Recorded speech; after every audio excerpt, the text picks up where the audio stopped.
সবাই কেমন আছেন? আশা করি সবাই ভালো আছেন, সুস্থ আছেন। আজকে আমি আমাদের ইসলামপুর উচ্চ বিদ্যালয় মাঠে অবস্থান করতেছি। এই মুহূর্তে দেখতে পাচ্ছেন আপনারা দীর্ঘ লং টাইম বৃষ্টি হওয়ার ফলে এই উচ্চ বিদ্যালয় মাঠে একটা পানি জমে গেছে, বিশাল অনেক পানি জমে গেছে। এই পানি মানে কখন যে নিষ্কাশন হবে তার কোনো ধারণা নাই। আর প্রচণ্ড বৃষ্টি হচ্ছে আমাদের ইসলামপুরে।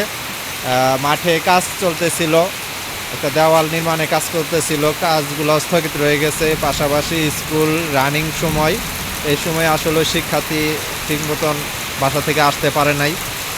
তবে কিছু শিক্ষার্থী আছে উপস্থিত।